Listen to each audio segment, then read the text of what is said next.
Hey, it's your old pal Tom here on the Tom Gulley Show. Let me tell you about Amelia Earhart, a truly spectacularly successful early pioneer of aviation. And I know there's a lot of controversy behind that, but I think really I can dispel that during today's program. It's what I like to refer to as poppycock. And then, of course, we'll also get into her much documented disappearance and the multiple attempts to find out what actually happened to Amelia Earhart and the many controversies behind that. This, of course, is our cold open. We do this so people have time to file in to our interactive YouTube chat room. And so our audio podcast audience doesn't go, what's up with these songs? Yeah, I'm about to play a couple songs that give people time to get into our chat room. So if you're watching on YouTube on demand or you're listening to our audio podcast on one of the 30 platforms that it's on, just fast forward to the actual beginning of the show. You'll enjoy it. And the songs are about the show, and they're real toe tappers from our musical director, Leon Kennedy. I'm doing this episode with the knowledge that Amelia Earhart was flying aircraft at a time when there was no guarantee that you were going to land safely. You know, air flight technically began in 1904. She was flying in the 20s and the 30s. The technology just hadn't been developed. And I say that because I am terrified of flying. And to make matters worse, for some reason that I cannot explain, I am addicted to YouTube videos that describe the reasons for airplane crashes. One of them is an amazing channel called Pilot Debrief. It's hosted by a guy who used to fly fighter jets. And he basically covers private aircraft, not commercial aircraft, but, just the kind that, are 4, 5, 6, 8 seaters. Regular people fly them. And it's an amazing channel. You should go to Pilot Debrief and check it out. But another one that I follow is called Mentor Pilot. It's hosted by a guy from Scandinavia. He speaks excellent English. That's not a problem. And the graphics are amazing. But he covers commercial aircraft crashes. And both of these shows detail the very tiny things that people do wrong that result in, bad things happening. Ensuring pretty much I'm not flying anymore, man. It's just not happening. That's why I have so much respect for Amelia Earhart. So, when I tell you all the amazing things she did that are normally glossed over, people go, Amelia Earhart, she flew planes, Yet, no, she did a lot more than that. And after a couple of songs here real quickly, let me tell you about Amelia Earhart.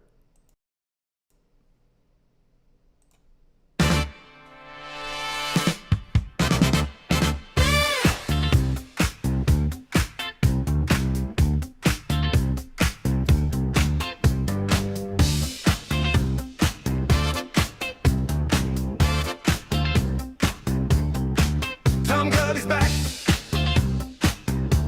Yeah, Tom Gulley's back. We're on the track. We're never off the track. Yeah. Tom Gulley's on the air. Doesn't take much. Yeah. Tom Gulley's on the air. Doesn't take much. Yeah.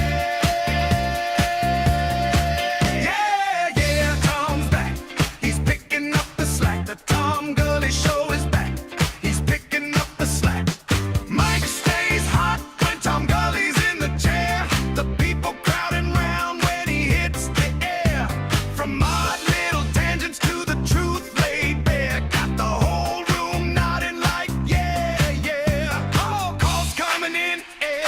everyone gets in place. Yeah.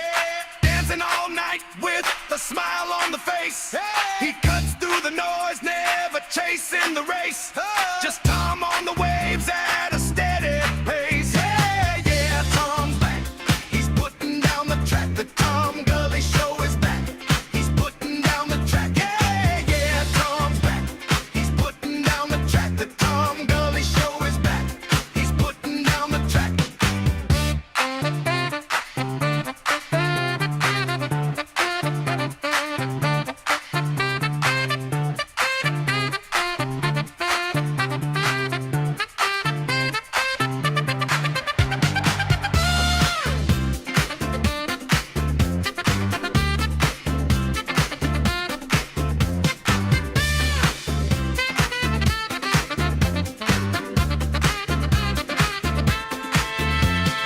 Headphones on, the lights begin to glow. Every night he's got a story to show. From strange little moments to the things we all know. He lets it all breathe and he lets it all go. Laughter breaks through, then a pause, then a truth. From the good old days in a radio booth. Don't ask for facts, don't beg for proof. We dance in the dark to that gully groove. Yeah, yeah, Tom's back. He's laying down the facts. The Tom Gulley Show is back. He's laying down the facts. Yeah, yeah, Tom's back. He's laying down the facts. The Tom Gulley Show is back. He's laying down the facts. Oh yeah, yeah. Doesn't take much. Oh yeah, yeah. Doesn't take much. Oh yeah, yeah. Doesn't take much. Oh yeah. Tom's back. It doesn't take much. He's back. He's laying down the facts. Oh yeah, yeah.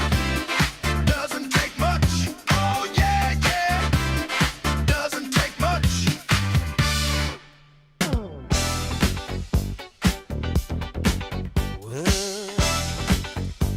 Get away. Bop, bop.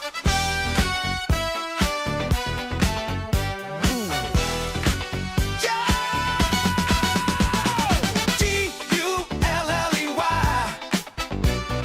G-U-L-L-E-Y. Tom Gulley's here. G-U-L-L-E-Y.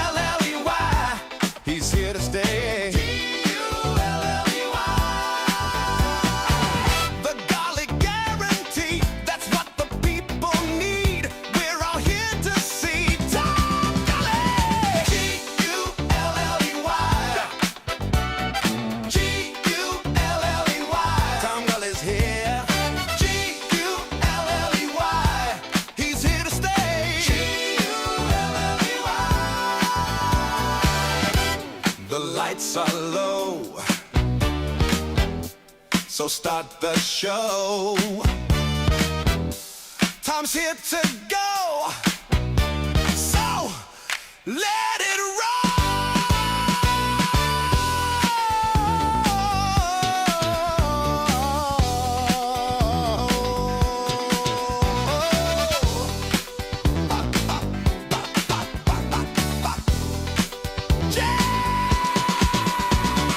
G-U-L-L-E-Y. G-U-L-L-E-Y. Tom Gulley's here. G-U-L-L-E-Y. He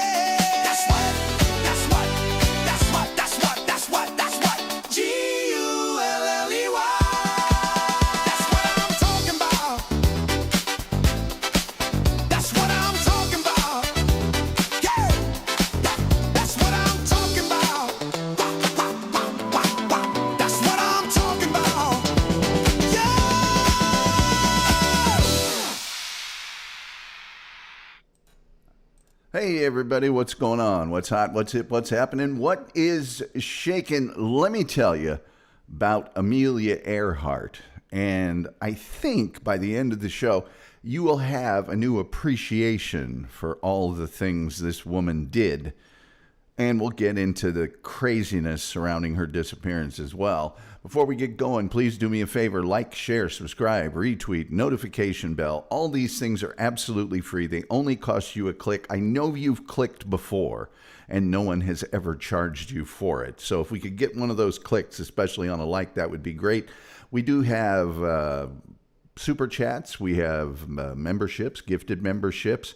Also, if you go to our YouTube description, there is a whole lot of other stuff there, including the PayPal, where you give the most, I get the most, and the amazing roller skater Texas girl, again, was super generous in the PayPal yesterday, and we thank her for that. So love it when our supporters do that. Helps us out with the show here. And so you can go to the TomGulleyShow.com, where our merchandise store is. And there's a wide variety of top-quality name-brand items sure to add a charm and warmth to any room, making you a focal point of praise and pleasure. A lot of stuff with our logo on it. In our chat room currently, we have the chef there at Geraldine's, just off Fountain Square in Indianapolis, Indiana, on English Avenue. Neil Cooper and the chef are in the kitchen. When guests of the Tom Gulley Show do stay in Indianapolis, they always go to Geraldine's Supper Club and Lounge, and it's delicious, I would imagine. He's a chef, you know. Sky is also here, the technically proficient Sky. He knows lots of things about softwares. Anyway, let me tell you about Amelia Earhart. Shall I? I think I shall. Amelia Mary Earhart was born July 24th, 1897, and she disappeared July 2nd, 1937, although she was declared no longer with us January 5th, 1939. She was an American aviator and aviation pioneer who became one of the most celebrated figures of early flight. She even got the Distinguished Flying Cross, which, for those of you watching on YouTube, I couldn't get a picture of one, but I did find I won't call it a cartoon of one. It looks like something you might see in a coloring book, but it's the closest I could. She was the first female passenger to cross the Atlantic by airplane. A lot of people say, oh, so she was just riding along. That happened in 1928. And in 1932, however, she did become the first woman to make a non-stop solo transatlantic flight. That's what she got the Distinguished Flying Cross for. So there you are. Amelia was born in Atchison, Kansas. She was the daughter of Samuel Edward Stanton Earhart and Amelia Amy Earhart. She was born in the home of her maternal grandfather, Alfred Gideon Otis, who was a former judge in Kansas and was the president of the Atchison Savings Bank, a leading resident of the town. Following family custom, Amelia was named after her two grandmothers, Amelia Josephine Hares and Mary Wells Patton. From an early age, Amelia was the dominant sibling, while her sister, Grace, 2 years her junior, was kind of a follower. You know, her sister was a high school teacher, an author, and an activist. And she spent decades biographing Amelia's life and legacy after Amelia's disappearance. Amelia was nicknamed Mealy, sometimes Millie. Grace was nicknamed Pidge, and both girls continue to answer to their childhood nicknames into adulthood. Their upbringing was unconventional. Amy Earhart, their mother, did not believe in raising her children to be nice little girls. No. The children's maternal grandmother disapproved of the bloomers they wore because it was a scandal. It was scandalous. And although Amelia liked the freedom of movement they provided, she was sensitive to the fact that neighborhood girls wore dresses. The Earhart children seemed to have a spirit of adventure and would set off daily to explore their neighborhood. As a child, Amelia spent hours playing with her sister Pidge, climbing trees, hunting rats with a rifle. That's right, I said hunting rats with a rifle.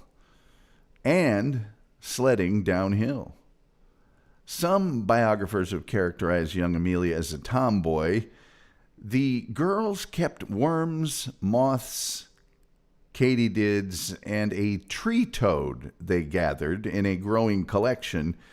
In 1904, which, by the way, was the first year of flight with the Wright brothers, and with the help of her uncle, Amelia Earhart constructed a homemade ramp that was fashioned after a roller coaster she had seen on a trip to St. Louis, Missouri.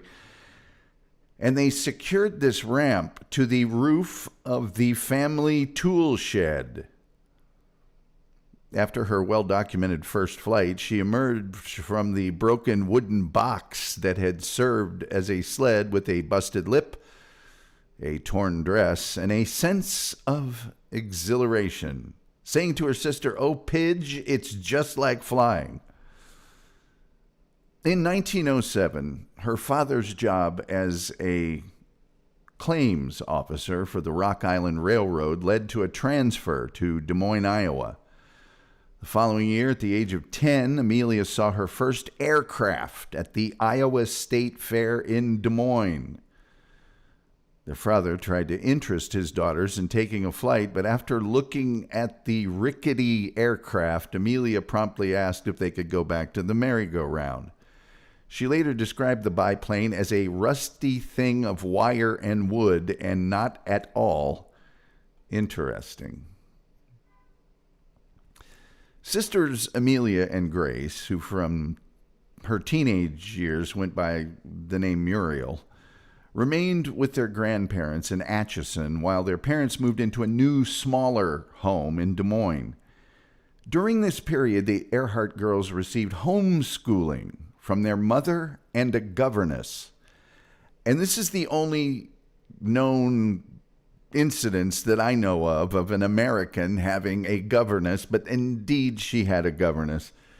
Amelia later said she was exceedingly fond of reading and spent many hours in the large family library. In 1909, when the family was reunited in Des Moines, the Earhart children were enrolled in public school for the first time, and Amelia, age 12, entered 7th grade. It's interesting to me that in Atchison, Kansas, that she came from a family that was a bit well-to-do. But the Earhart family finances seemingly improved with the acquisition of a new house and the hiring of 2 servants. But it soon became apparent that her father, Edwin, was an alcoholic. In 1914, he was forced to retire. He attempted to rehabilitate himself through treatment, but the Rock Island Railroad never reinstated him. About this time, Earhart's grandmother, Amelia Otis, died. She left a substantial estate that placed her daughter's share in a trust because they were fearful that Edwin's drinking would exhaust the funds. The Otis house was auctioned along with its contents, and Amelia later described these events as the end of her childhood. In 1915, after a long search, Edwin Earhart finally found work as a clerk at the Great Northern Railroad in St. Paul, Minnesota, where Amelia entered Central High School as a junior. Edwin applied for a transfer to Springfield, Missouri in 1915, but the current claims officer reconsidered his retirement and demanded his job back, leaving Edwin Earhart unemployed. And Amy Earhart took her children to Chicago, where they lived with friends. Amelia canvassed nearby high schools in Chicago to find the best science program. She rejected the high school nearest her home, complaining that the chemistry lab was just like a kitchen sink. She eventually enrolled in Hyde Park High School, but spent a miserable semester for which a yearbook caption noted, AE, the girl in brown who walks alone. Now, Amelia Earhart, I might add, often takes a little criticism for being so tomboyish. Well, for those of you watching on YouTube, I'm about to dispel that notion. As a young girl in her late teens and early 20s, there she is in an evening gown. And in this picture, she actually has wings on. So this may have been indeed during her early years of flight. It's actually, obviously, after she learned to fly, because her hair is very short. And she did that after seeing other aviators, which I think I will cover in just a little while. After graduating from Hyde Park High School in 1916, she continued to aspire to a future career. She kept a scrapbook of newspaper clippings about successful women in male-dominated fields, including film direction and production, in law, advertising, management, and mechanical engineering. So she was greatly inspired by other women. She began junior college at the Ogonitz School in Rydell, Pennsylvania, but did not complete her program. During Christmas vacation in 1917, she visited her sister in Toronto, Canada, where she saw wounded soldiers returning from World War I. After receiving training as a nurse's aide from the Red Cross, she began working with the Voluntary Aid Detachment at the Spandina Military Hospital, where her duties included food preparation for patients with special diets and handing out prescribed medication in the hospital's dispensary. And it was there that Amelia Earhart heard stories from military pilots and developed an interest in flying. In 1918, when the 1918 Spanish flu pandemic reached Toronto, Amelia was engaged in nursing duties that included night shifts at Spandina Military Hospital, and in early November that year, she became infected and was hospitalized for pneumonia and maxillary sinusitis, which obviously affects your sinuses and nasal cavity and all that, which would be important later on. She was discharged in December of 1918, about 2 months later. Her sinus-related symptoms were pain and pressure around one eye and what we'll refer to as copious mucus drainage via nostrils and throat. While staying in the hospital during the pre-antibiotic era, Earhart had painful minor operations to wash out the affected sinus, but these procedures were not successful and her headaches worsened. Her convalescence lasted nearly a year, which she spent at her sister's home in Northampton, Massachusetts. She passed the time reading poetry, learning how to play the banjo, believe it or not, and studying mechanics. Chronic sinusitis significantly affected Earhart's flying and other activities in later life, and sometimes she was forced to wear a bandage on her cheek to cover a small drainage tube. Yes, I said drainage tube. It's never good when you have to wear a drainage tube. By 1919, she prepared to enter Smith College, where her sister was a student, but she changed her mind and enrolled in a course of medical studies and other programs at Columbia University. But she quit her studies a year later to be with her parents, who had reunited in California. In the early 1920s, Earhart and a young woman friend visited an airfield held in conjunction with the Canadian National Exhibition in Toronto. And she said, the interest aroused in me in Toronto led me to all the air circuses in the vicinity. One of the highlights of the day was a flying exhibition put on by a World War I ace.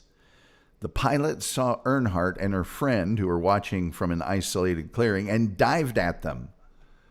I'm sure he said to himself, "Watch me make them scamper," she said. Earhart,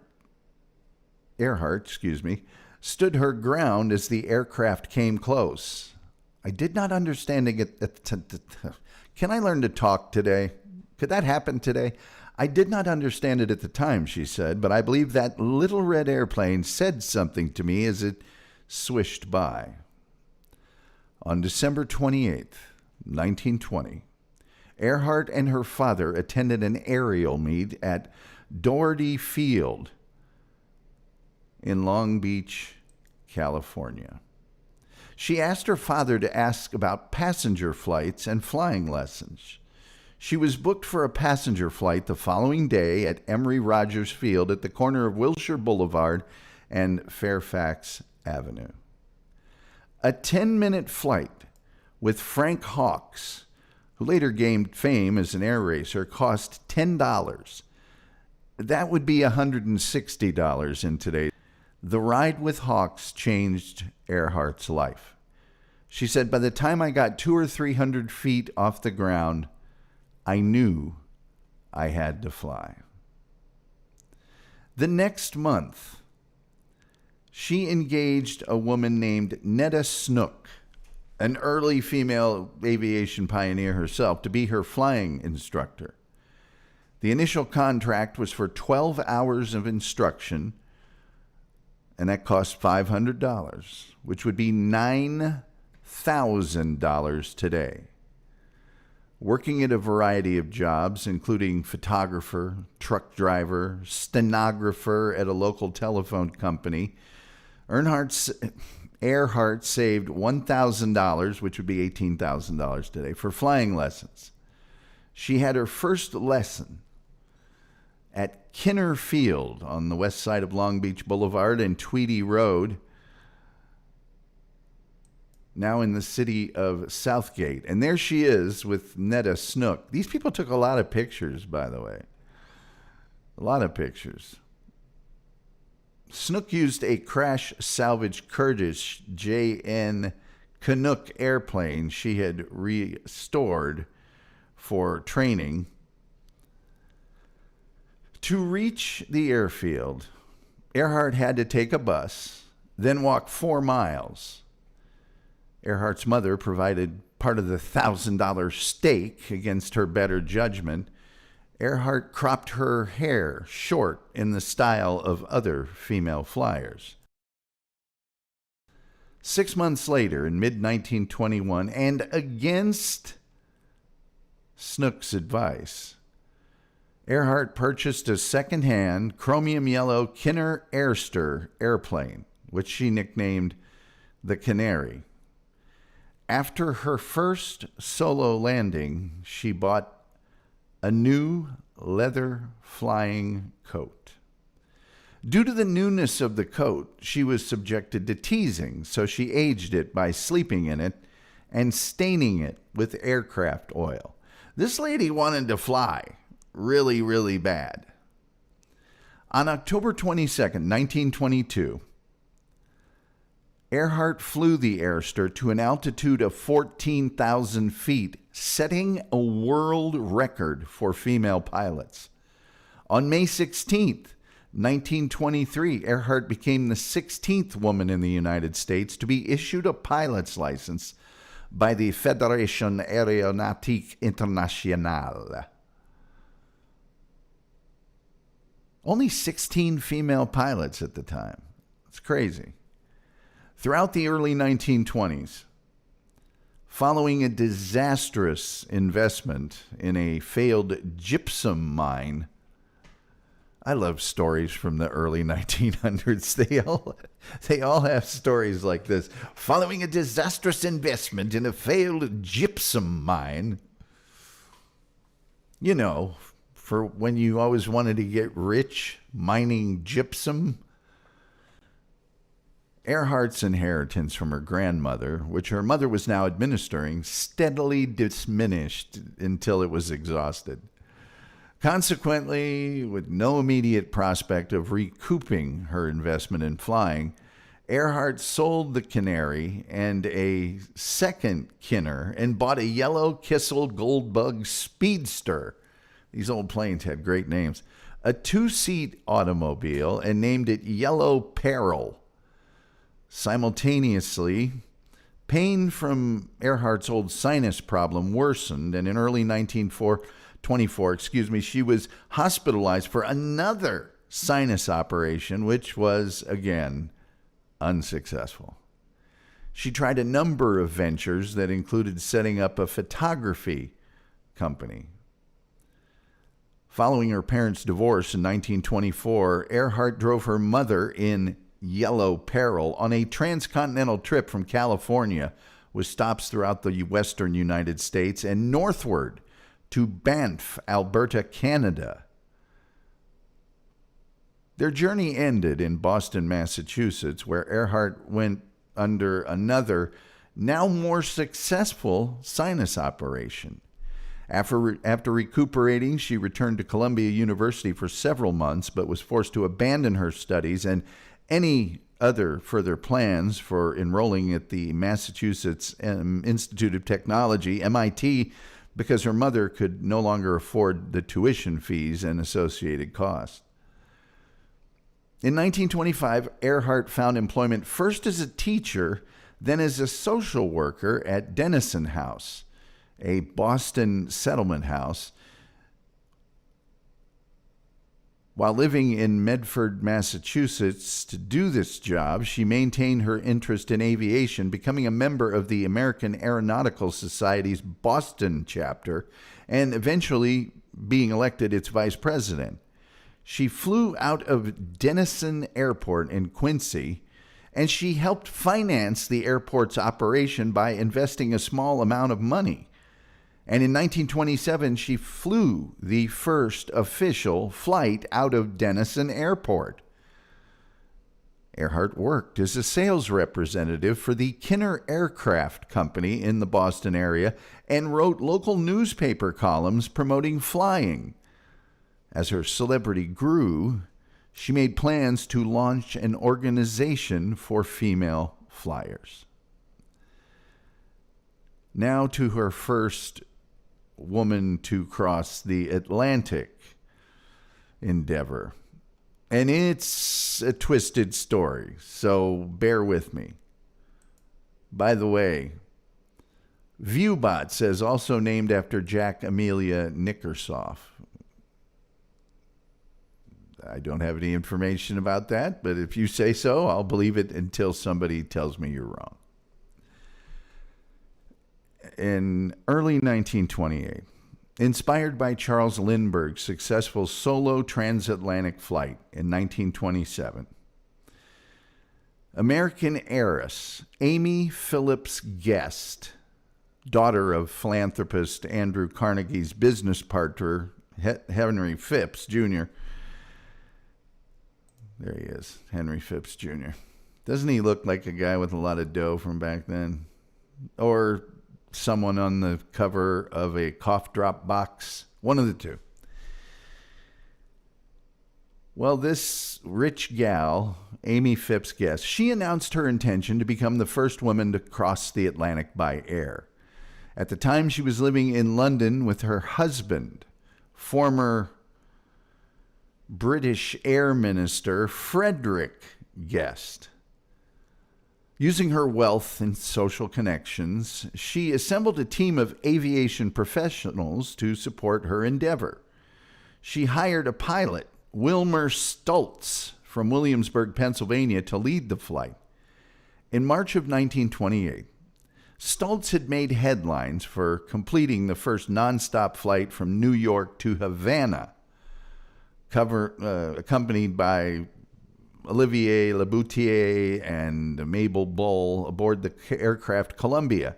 The previous year, Stultz had also piloted transatlantic attempts for Aviator Francis Wilson Grayson. Trust me, we'll get to Amelia in a second here. This is all important.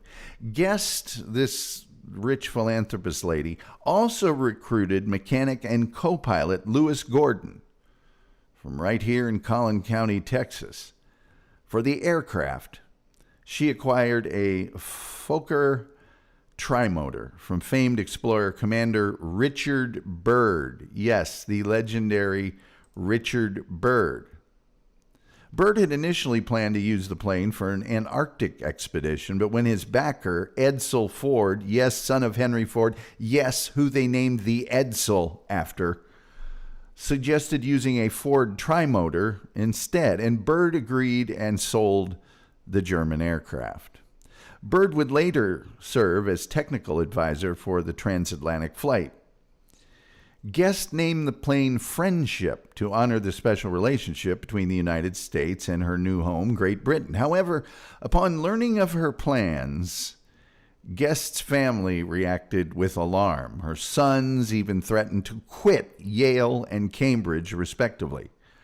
Under family pressure, Guest reluctantly gave up her dream of making the flight herself. Nevertheless, she remained determined to see a woman achieve this milestone, and instead of flying, she resolved to sponsor the project and began searching for what she called the right sort of girl.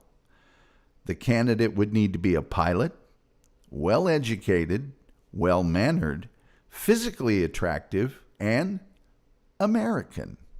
Sound like anybody we know? Well, so it was that in April of 1928, George Palmer Putnam, the publicist and publisher of Charles Lindbergh's best-selling autobiography, caught wind of the planned transatlantic attempt. Curious, he met with his friend, Captain Hilton Rayleigh, and shared what he had heard. Richard Byrd had sold his plane to a mysterious buyer, and that floats were being fitted to fly the plane at East Boston Airport. Determined to get involved, Putnam encouraged Rayleigh to crash the gate and investigate. Rayleigh found Wilmer Stultz in a bar. Catching him in a talkative mood, as sometimes occurs in a bar. Learned of Amy Guest and the true purpose of the newly outfitted seaplane Friendship. Putnam and Rayleigh resolved to take on the task of finding the right sort of girl on Amy Guest's behalf. Rayleigh reached out to his friend, Rear Admiral Reginald R. Belknap in Boston. After hearing the criteria outlined by Guest, Belknap immediately replied, "Call Denison House and ask for Amelia Earhart." Upon receiving the call, Earhart was initially skeptical. Yes, she was skeptical, but agreed to meet him at his office. The moment she arrived, Rayleigh was convinced he had found the right women. There was just one. Almost immediately, he asked her, "How would you like to be the first woman to cross the Atlantic?" Earhart later wrote, "Under the circumstances, I couldn't say no." However, Amelia Earhart was a tough cookie. Sorry, I'm using 1920s lingo to help illustrate the moment. Amelia Earhart had conditions before accepting the invitation. She made it clear that the role of a mere passenger held no appeal to her. She wanted the opportunity to take her turn at the controls. Although she lacked experience with multi-engine aircraft and non-visual instrument flying, it was agreed that, weather permitting, she would be allowed to pilot the aircraft for a portion of the journey. It was written into her flight contract that Earhart would hold the title of commander aboard Friendship. She was granted final authority over all matters of policy, procedure, personnel, and any other issues that might arise during the mission. at least until their arrival in London. Both Wilmer Stultz and Lewis Gordon would serve as her subordinates during the flight. By the way, do me a favor, like, share, subscribe, retweet, notification bell. It's all free. Just a click to like, man. It only costs you a click. A little something for the effort. Just saying. We also have super chats and memberships if anybody's feeling like a millionaire right now. On June 3rd, 1928, after 3 unsuccessful attempts to take off from the Jeffries Yacht Club in East Boston, the crew of the Friendship made critical adjustments to reduce weight. 6 5-gallon cans of fuel were unloaded, and backup pilot Lou Gower voluntarily stepped down from the crew to further lighten the aircraft. The 4th attempt proved successful. After 67 tense seconds, Friendship lifted off the water and climbed steadily, heading north on the first leg of its transatlantic journey to Trepassey, Newfoundland. Friendship finally arrived at Trepassey on June 5th after poor weather forced Wilmer Stultz to make an unexpected landing in Halifax, Nova Scotia the day before. Earhart later described the arrival at Trepassey as chaotic, likening it to a rodeo with maritime cowboys in small boats aggressively vying to tow the plane, nearly entangling it in ropes and knocking crew member Slim Gordon into the water. Aren't these names great? Wilmer Stultz, Slim Gordon. And then all the hoity-toity names they had. Stranded by relentless gales, dense fog, and mechanical setbacks, the crew of the Friendship endured nearly a fortnight of frustrating delays. Their departure was repeatedly thwarted by unpredictable tides, stormy seas, and sputtering engines, turning what should have been a quick refuel stop into a test of endurance. When dawn broke, clear and brisk over Newfoundland on June 17th, and weather reports suggested marginally favorable conditions over the Atlantic, Earhart insisted they seize the opportunity to take off, despite, mind you, objections from pilot Wilmer Stultz, who, as you might expect, was nursing a severe hangover. After nearly 2 weeks of delays, Friendship finally took to the skies. Now, there was a rival aircraft, the Columbia. It remained grounded during this time period. That socialite, Mabel Bowl, that had made that previous record-setting flight just as a passenger, yes, she and Captain Oliver Laboutier, they didn't take off. Laboutier refused to risk flying in the still uncertain weather and chose to wait for clearer skies. Frustrated and left behind, Bowl could only listen for updates as Friendship soared eastward toward the United Kingdom.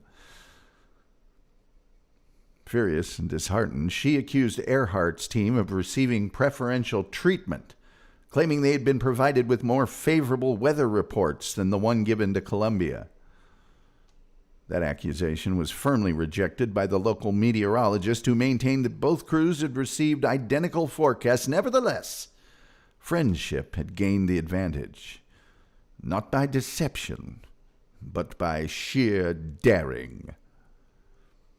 From early in the flight, the Friendship crew encountered fog, cloud cover, poor visibility, forcing pilot Wilmer Stultz to sober up and rely entirely on instrument flying.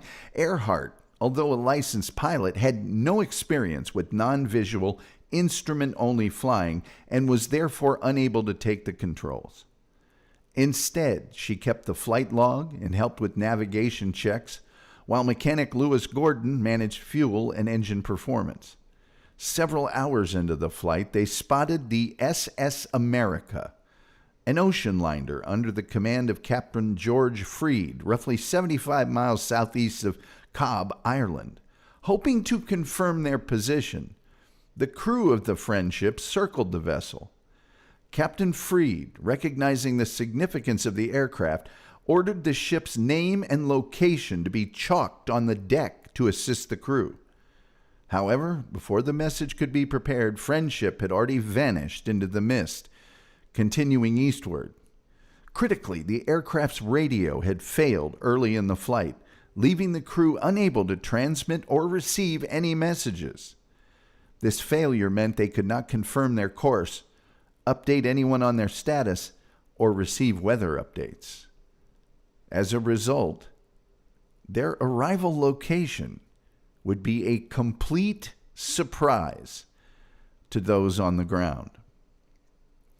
After nearly 21 hours in the air, with low fuel and limited visibility due to persistent mist, the crew of the Friendship were in urgent need of a suitable landing site. While flying along the coast of South Wales, although they didn't know it was South Wales, they didn't know their location at the time, they identified an estuary and a nearby industrial town with a harbor as a potential landing area.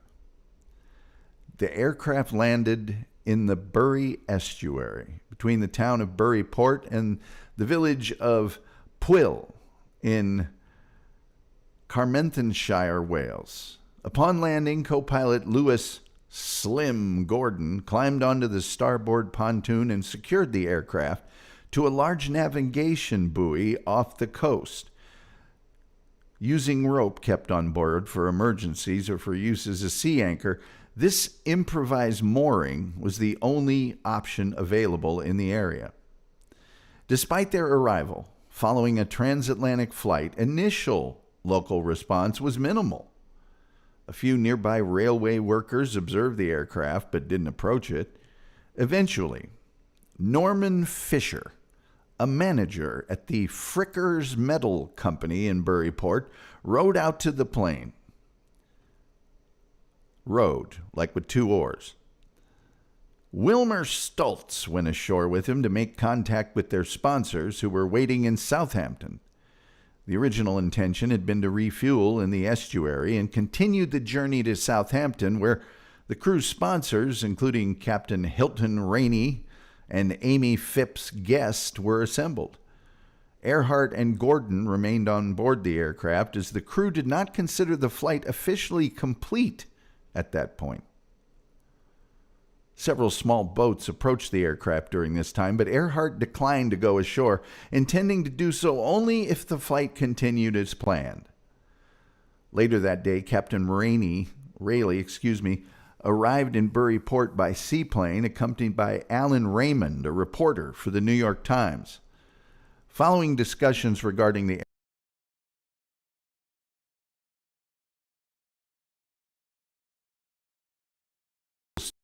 fuel, gosh, that was weird. Fuel status. That was really strange. That was super strange. Sorry about that. My computer locked up for a second. Anyway, decision was made to take Friendship to the Buryport harbor. It would be there in the small Welsh harbor town that Earhart's transatlantic journey officially concluded, securing her place in history as the first woman to cross the Atlantic by air. Dun, dun, dun. As the world's press descended on Buryport, Earhart attracted the majority of public and media attention, although she consistently emphasized that the primary credit belonged to the pilots. When interviewed after coming ashore, she remarked, "Wilmer Stultz did all the flying. Had to. I was just baggage, like a sack of potatoes. Maybe someday I'll try it alone." Foreshadowing. Later that evening, the crew traveled by car to the Ashburnham Hotel in nearby Pembrey, where they were able to rest and recover after their historic journey. Friendship departed Buryport Harbor at approximately 11 a.m. on the 19th of June, 1928, beginning the final leg of its journey to Southampton, but not without a final moment of drama. Among the spectators that morning was Sir Arthur Whitten Brown, who, alongside John Alcock, had completed the first nonstop transatlantic flight in 1919. They traveled there to congratulate Earhart and present her with a bouquet of flowers. A boat was dispatched to carry him out to the Friendship, but they didn't know he was going to be arriving, so they left. And as a result, a potentially historic meeting between the first man and first woman to cross the Atlantic nonstop by air was narrowly missed. At Southampton, the Friendship crew were once again met by enthusiastic crowds. Among those welcoming them was Amy Phipps Guest, the flight's principal sponsor and owner of the Friendship. It was the first time Guest and Earhart had met in person.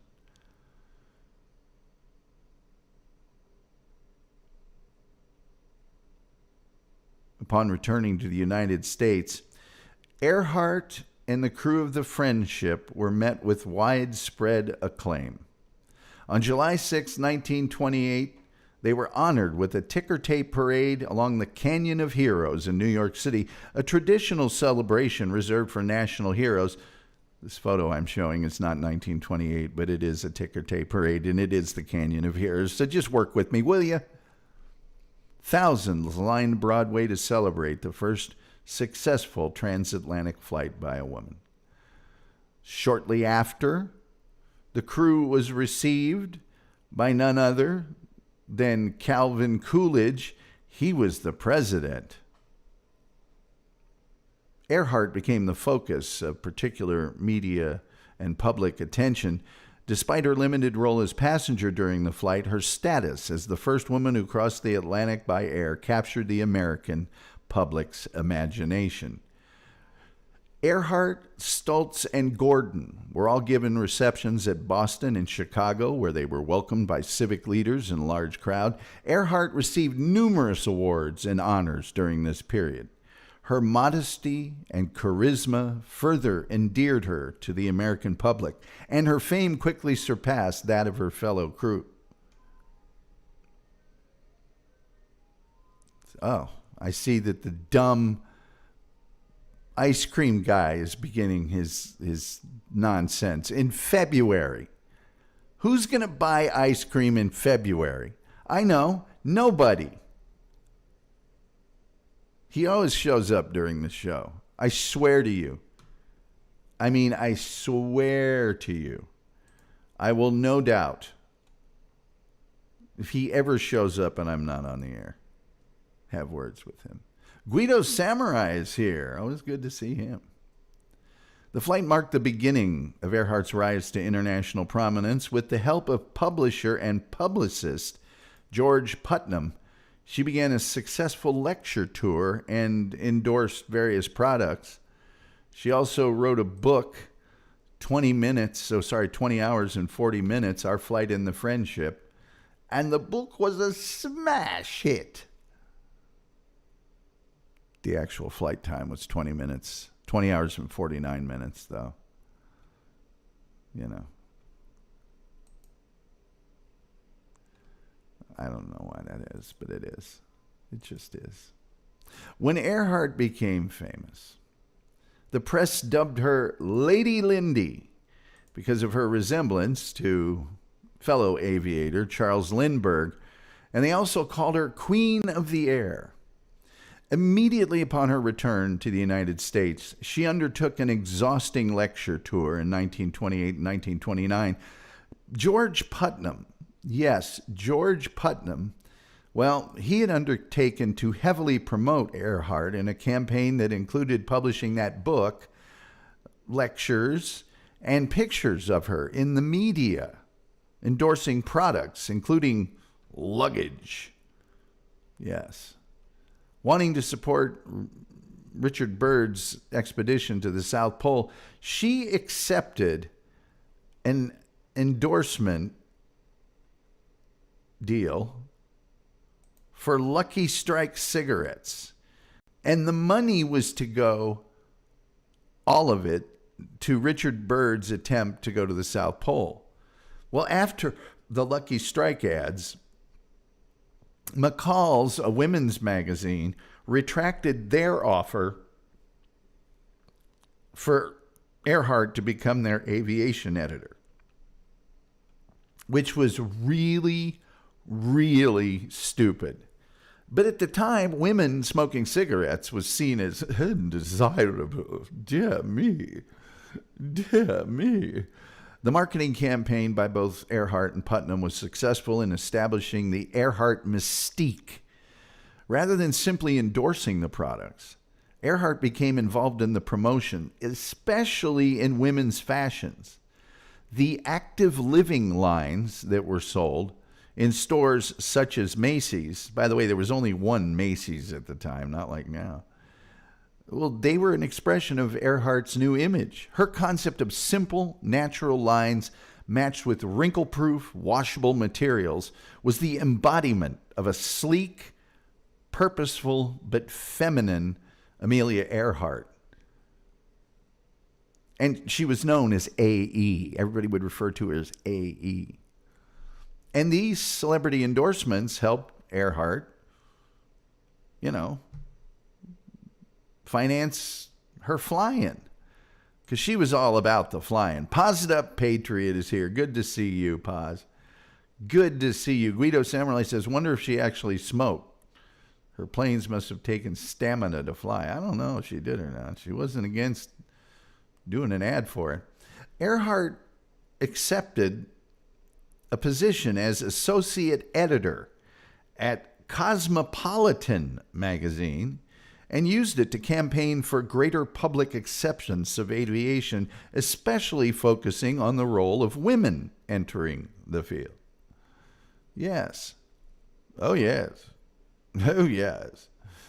In 1929, Transcontinental Air Transport appointed Earhart and Margaret Bartlett Miller, also a pioneering aviator, to promote air travel, particularly for women.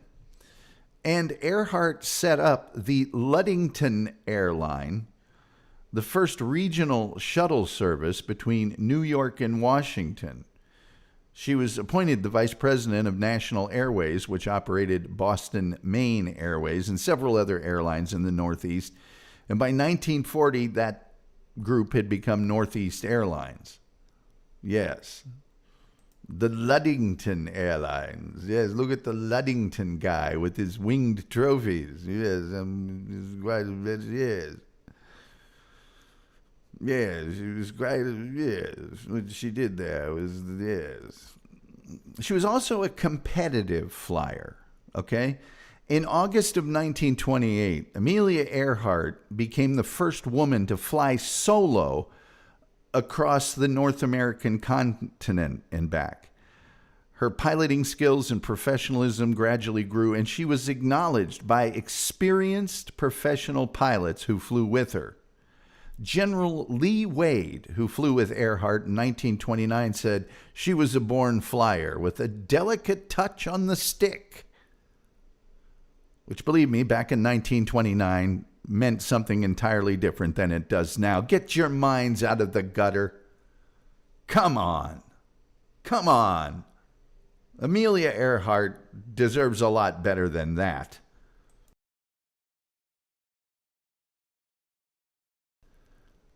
Earhart made her first attempt at competitive air racing in 1929 during the first Santa Monica to Cleveland Women's Air Derby, which left Santa Monica August 18th and arrived in Cleveland August 26th. During the race, Earhart settled into fourth place in the heavy planes division. At the second-to-last stop in Columbus, Earhart's friend Ruth Nichols, who was in third place, well, she had an accident. Her aircraft hit a tractor and flipped over, forcing her out of the race, so she placed third. In 1930, she became an official of the National Aeronautic Association, and in this role, she promoted the establishment of separate women's records and was instrumental in persuading the Fédération Aéronautique Internationale to accept a similar international standard. On April 8th, 1931, Earhart set a world altitude record of 18,415 feet flying a Pitcairn PCA-2 autogyro she borrowed from the Beechnut Chewing Gum Company. This is an actual photo of that. And for those of you watching, listening to our audio podcast, this particular aircraft, imagine an old school airplane with fixed landing wheels, and instead of it did have a propeller on the front. Okay, there was a small propeller on the front, but it also had like a helicopter propeller over the top of it. That's what an autogyro was, and she was quite adept at flying this particular aircraft. During this period, Earhart became with the 99s, an organization of female pilots providing moral support and advancing the cause of women in aviation. In 1929, following the Women's Air Derby, she called a meeting of female pilots. She suggested the name be based on the number of charter members and became the organization's first president in 1930. Earhart was a vigorous advocate for female pilots. When the 1934 Bendix Trophy race banned women from competing, Earhart refused to fly screen actor Mary Pickford to Cleveland to open up the race. She didn't like that business. I ain't flying you. If I don't get to be in the race, I ain't flying you. Remember that George Putnam guy? Well, Amelia Earhart married her public relations manager, George Putnam, on February 7th, 1931, in Putnam's mother's house in Connecticut, in what has been described as a marriage of convenience. Earhart gained a tireless promoter, and Putnam, who was heir to a publishing company, gained an opportunity for cultural dominance. Earhart had been engaged to Samuel Chapman, a chemical engineer from Boston, but she broke the engagement off in late November of 1928. Earhart reportedly spent the summer of 1928 writing her first book at the home of Putnam and his first wife while having an affair with Putnam.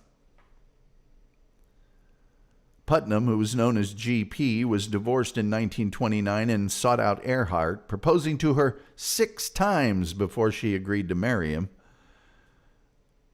Earhart referred to her marriage as a partnership and dual control in a letter to Putnam and hand-delivered to him on the day of the wedding. She wrote, "I want you to understand I shall not hold you to any medieval code of faithfulness to me, nor shall I consider myself bound to you similarly.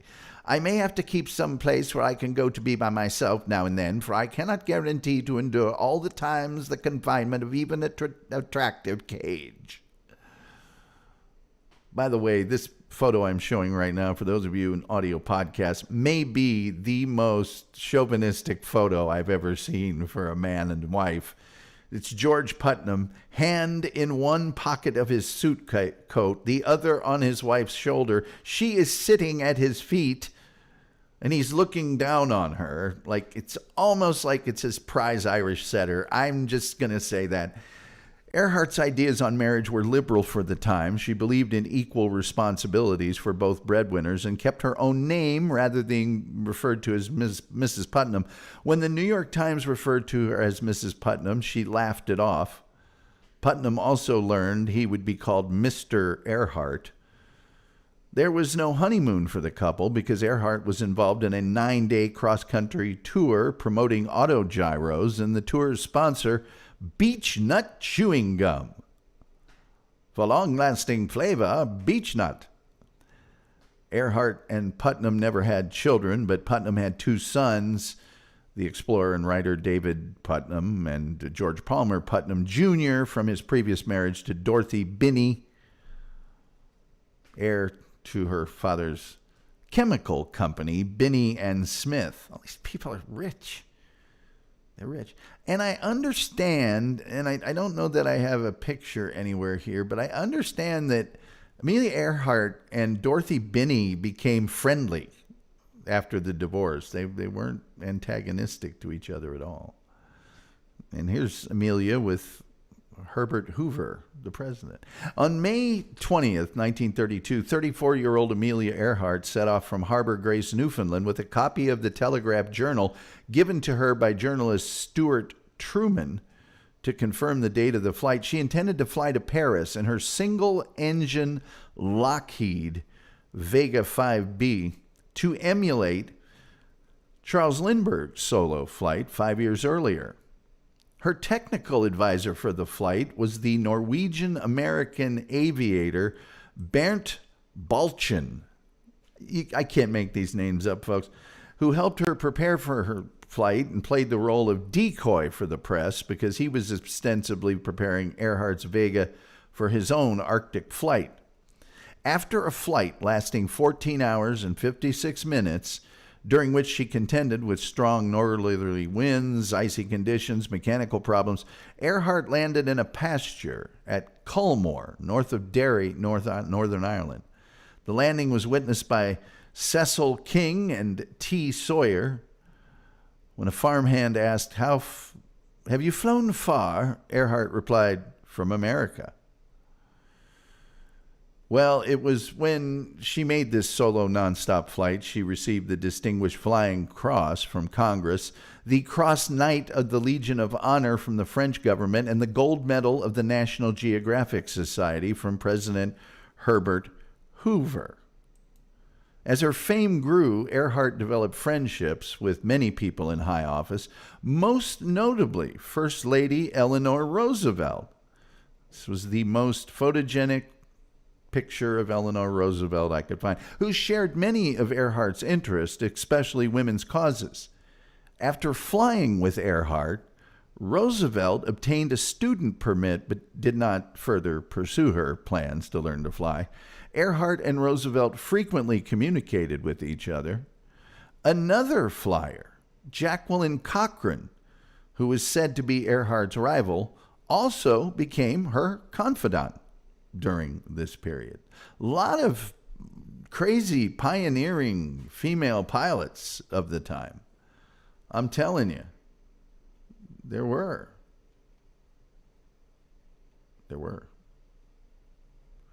On January 11th, 1935, Earhart became the first aviator to fly solo from Honolulu, Hawaii to Oakland, California. This time, Earhart used a Lockheed 5C Vega, although many aviators had attempted this flight, including participants in the 1927 Dole Air Race, which flew in the opposite direction, resulting in 3 casualties. Earhart's flight was mainly routine with no mechanical breakdowns. In her final hours, she relaxed and listened to the broadcast of the Metropolitan Opera from New York. Well, rather. On April 19, 1935, using her Lockheed Vega aircraft that she had named Old Bessie the Fire Horse, because you got to nickname your plane, don't you? Don't you? Really? Hit the like. Please like, share, subscribe, retweet, notification bell. Earhart flew solo from Los Angeles to Mexico City. Her next record attempt was a nonstop flight from Mexico City to New York. After she set off on May 8th, her flight was uneventful, although large crowds that greeted her in Newark, New Jersey were concerned because she had to be careful not to taxi into them. Yes, taxiing into them. Earhart again participated in the 1935 Bendix Trophy long-distance air race, finishing 5th. The best she could manage because her stock Lockheed Vega, whose maximum speed was 195 miles an hour, was outclassed by purpose-built aircraft that reached more than 300 miles an hour. The race had been difficult because a competitor had died in a fire at takeoff, and Jacqueline Cochran, yes, Jackie Cochran, she was forced to pull out due to mechanical problems. There was also blinding fog and violent thunderstorms plaguing the race. And nobody wants that. Between 1930 and 1935, Amelia Earhart set 7 women's speed and distance aviation records in a variety of aircraft, including the Kinner Airster, Lockheed Vega, and Pitcairn autogyro. By 1935, recognizing the limitations of her lovely red Vega in long transoceanic flights, Earhart contemplated the new prize, one flight which I most wanted to attempt, a circumnavigation of the globe, as near its waistline as could be. For the new venture, she would need a new aircraft. Yes, she would.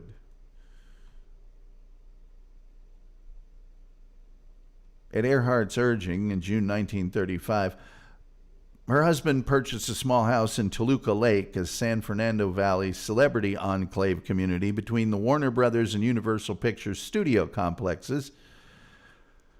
In 1935, Earhart and Paul Mantz established a business partnership they had been considering since late 1934, establishing the short-lived Earhart-Mantz Flying School, which Mantz controlled and operated through his aviation company, United Air Services. Putnam handled publicity for the school, which primarily taught instrument flying using these things called link trainers, which I'm showing. And for our audio podcast people, it looks like a ride outside of a grocery store that you put a quarter in. Maybe they were great. I don't know.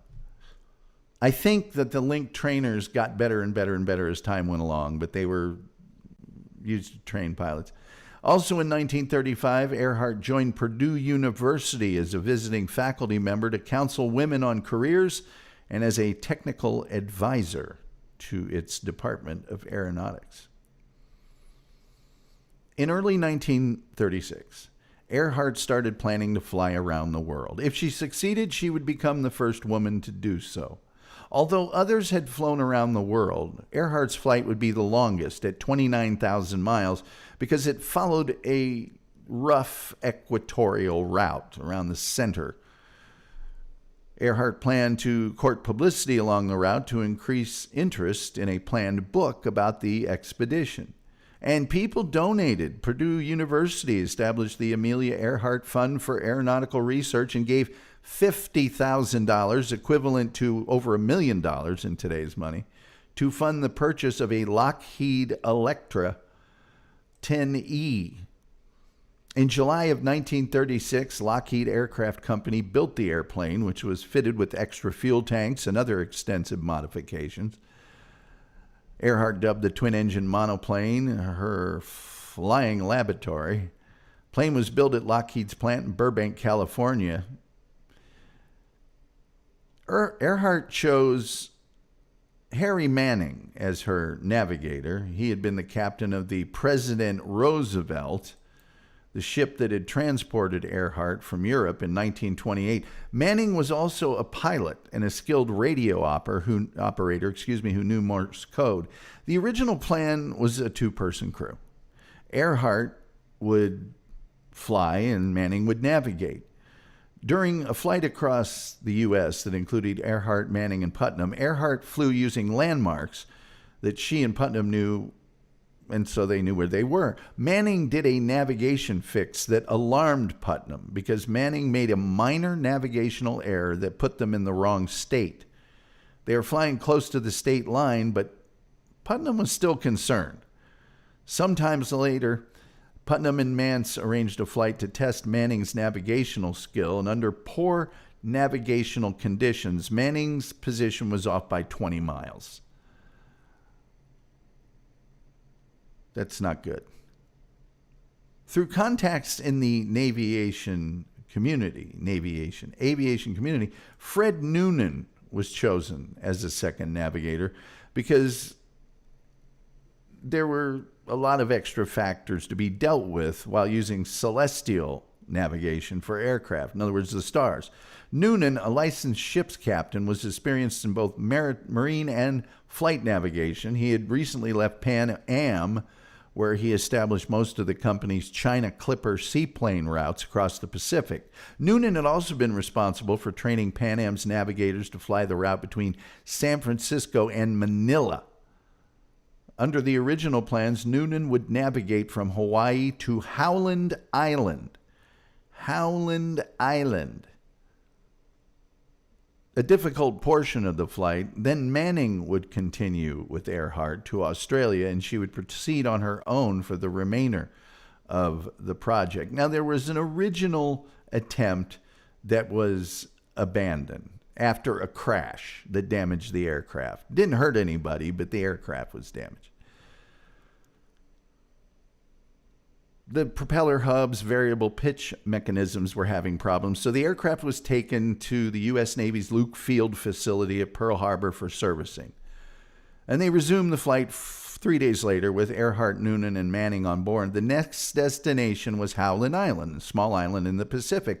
Manning, the radio operator, had made arrangements to use radio direction finding to home into the island, but the flight never left Luke Field. During the takeoff run, there was an uncontrolled ground loop.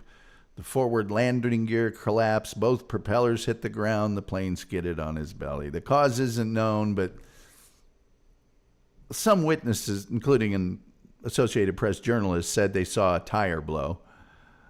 And Amelia Earhart thought the same thing.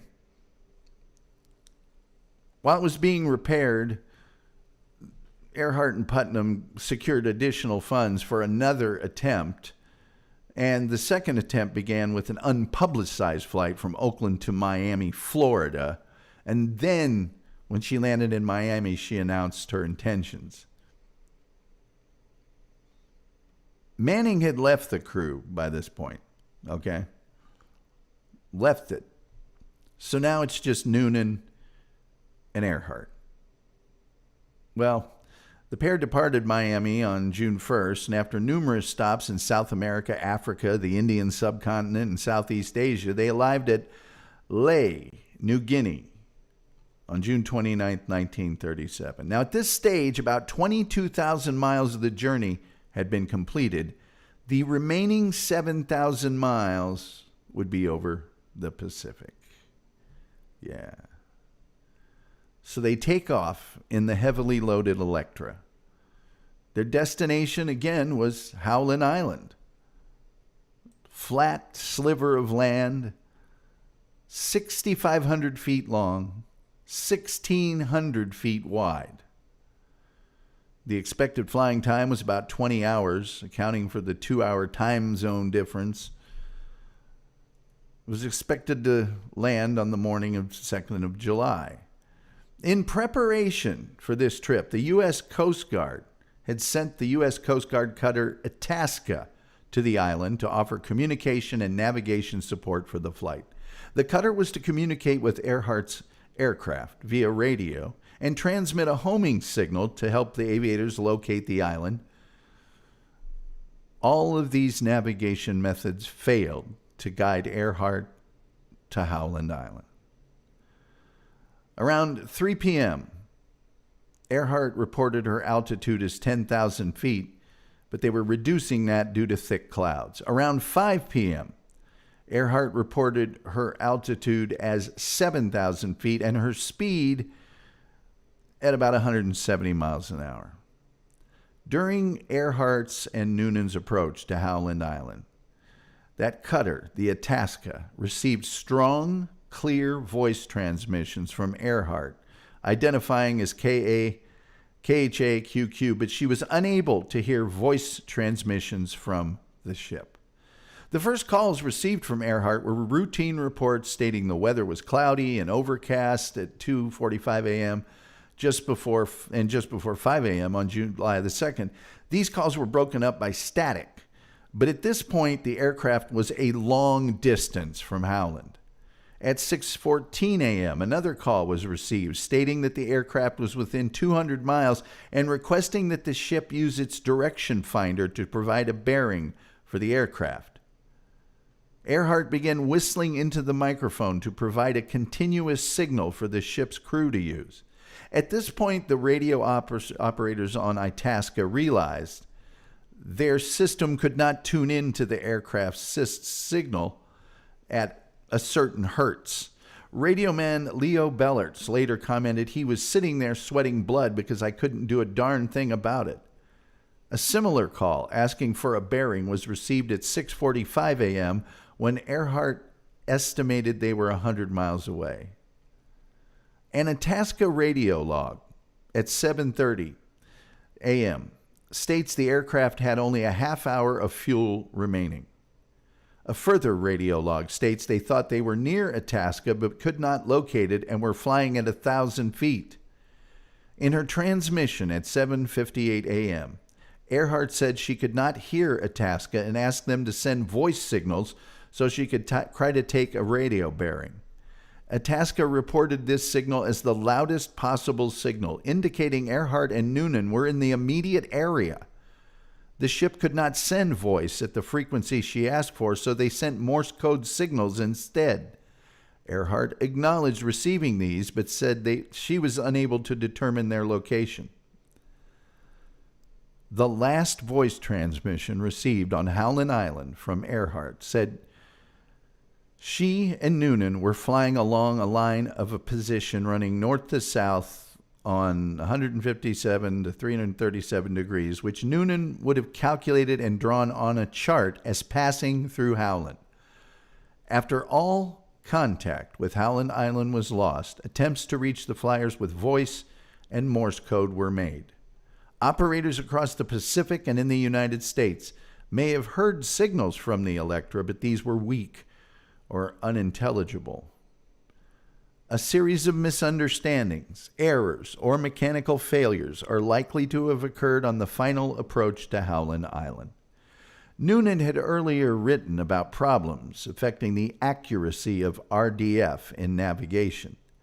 Another cited cause of possible confusion was that Itasca and Earhart planned their communication schedule using time systems set a half an hour apart. Earhart was using Greenwich Civil Time and Itasca was using a naval time zone designated system. Sources have noted Earhart's apparent lack of familiarity with her direction finding system, which had been fitted to the aircraft just prior to the flight. The system was equipped with a new receiver from Bendix Corporation. Earhart's only training on the system was a brief introduction at Lockheed's factory. The Electra expected Itasca to transmit signals Electra could use as an RDF location beacon to find the ship. In theory, the plane could listen for the signal while rotating its loop antenna. None of that happened. The U.S. government investigated the aircraft's disappearance, and in its report, concluded Earhart's plane ran out of fuel and crashed into the ocean. During the 1970s, retired United States Navy Captain Lawrence Safford began a lengthy analysis of the flight. He concluded the flight had suffered from poor planning and worse execution. An even worser execution. Say, would you like to hear a newsreel of her disappearance from the day? I'll bet you would. Here it comes.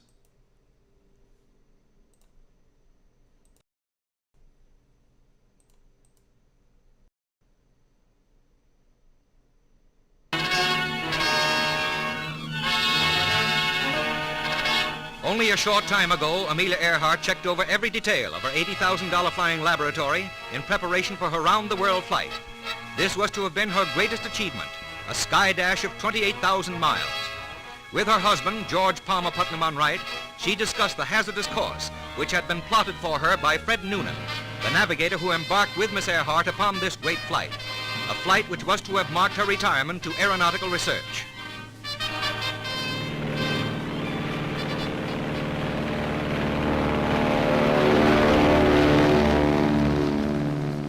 Then to a waiting world came news of disaster as the plane failed to reach tiny Howland Island in mid-Pacific.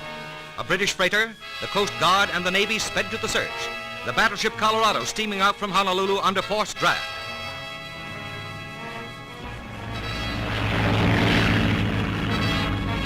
From California, the aircraft carrier Lexington, with 3,000 men and 72 planes aboard, races into the distant Pacific to join the greatest searching party in the history of aviation.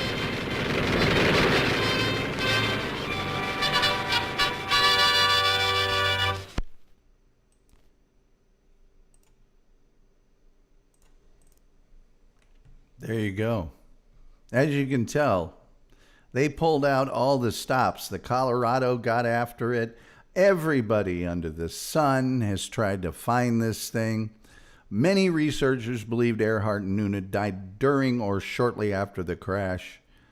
Rear admirals from the United States Navy have commented on it. They think they know where she landed. They don't really know.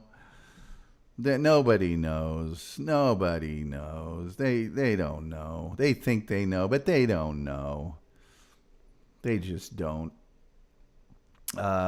Let's see here. Robert Ballard, the guy that was searched for the Titanic and found it, he wanted to find it. He couldn't find it.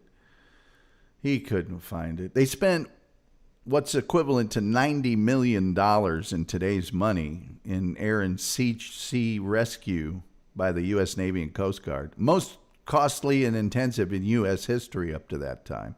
But no physical evidence of Earhart, Noonan, or their plane were ever found.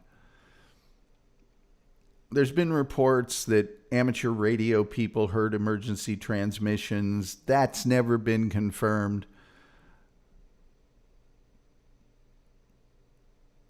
A lot of them may have been the USS Colorado, and they're trying to find her rather than her own emergency transmissions. In late July of 1937, George Putnam asked to have her declared dead in absentia. The 7-year waiting period was waived so he could manage her finances. As a result, she was declared legally dead January 5th, 1939. In 2003 and 2006, David Jordan extensively searched a 1,200 square mile area north and west of Howland Island with deep-sea sonar devices. Those cost $4.5 million, but didn't find any wreckage. There have been people that have said Nikomororo Island has some wreckage around it. It's never been substantially proved. I know recently they say they have found her. There's also a bizarre theory. I mean, a bizarre theory. And this aired on the National Geographic Channel. And it's supposed that she survived the flight and changed her name and became Irene Craigmille Bolam. That was also published in a book called Amelia Earhart Lives. Shortly after the book's publication, Bolam filed a lawsuit requesting $1.5 million in damage, which is about $12 million today, and the book's publisher withdrew it from the market. And it was settled out of court because she's not Irene Bolam. Incidentally, all of the government records concerning Amelia Earhart have been declassified and released. There is a folded wing shrine with her name on it in the world. A crew of a plane called, it's called the Pellegrino's crew. It's in 1967, Anne Pellegrino flew a similar aircraft to Earhart's Lockheed 10A Electra to complete a round-the-world flight that followed her original flight plan. And on the 30th anniversary of her disappearance, she dropped a wreath over Howland Island in honor of Amelia Earhart.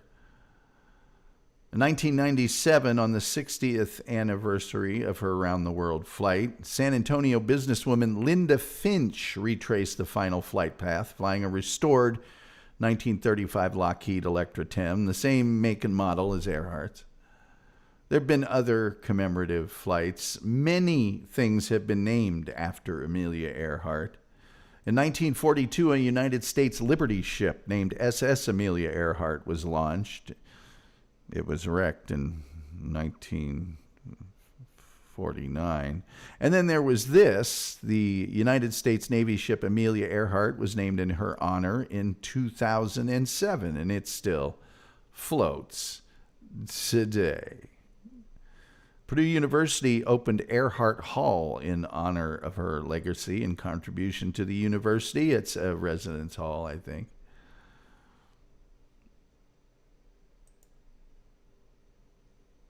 They also erected a bronze statue of Earhart holding a propeller in front of the residence hall. And the university opened a new Purdue University airport terminal called Amelia Earhart Terminal. Yes. The Earhart Light, also known as the Amelia Earhart Light, is a navigational day beacon on Howland Island where she was supposed to land, although it is no longer operational. Amelia Earhart Airport in Atchison, Kansas is named in her honor.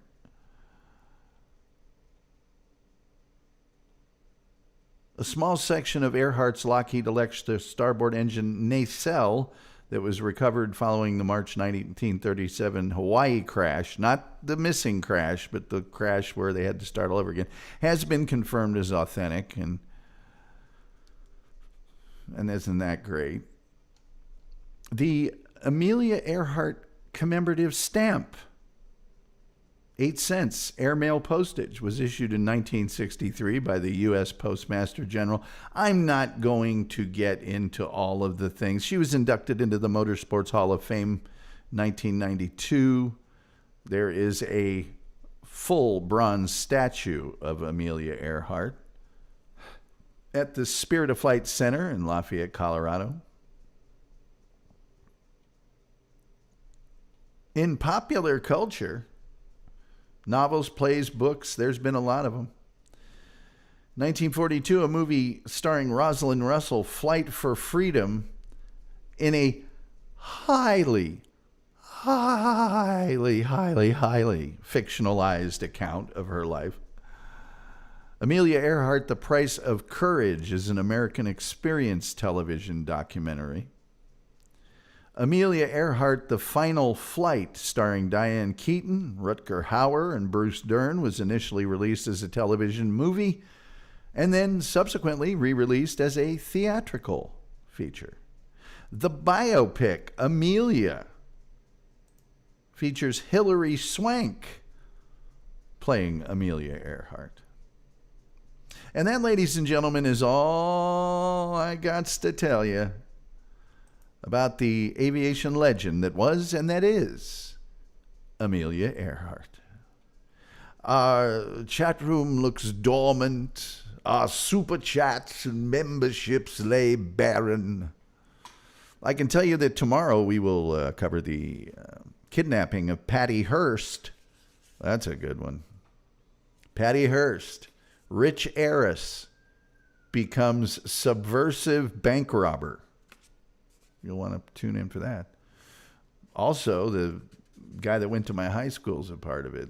His parents were on my paper route, and it terrorized me as a young teenager.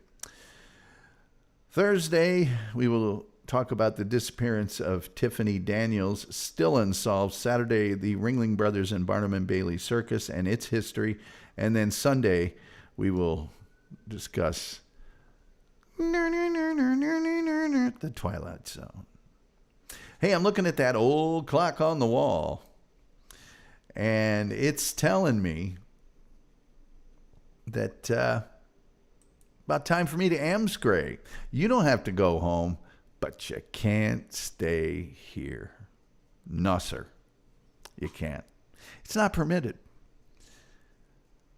I'd like to thank everybody who showed up. We got Paused Up Patriot. We got Guido Samurai. We got Viewbot. We got Terry Nee. Oh, my God, I missed Terry Nee.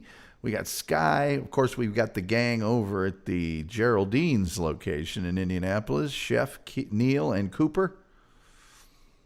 And so, I think we can all agree, Amelia Earhart, she was the kind of person that just wanted to fly and nothing was going to stop her, and set record after record after record. And I hope they do find her someday and all that wreckage and what actually happened. That being said, I think the only thing left to say is, till next time. Wait a minute. We got to chat. No, thank you, Tom. No, thank you. Till next time, we'll see you next time.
lights are low,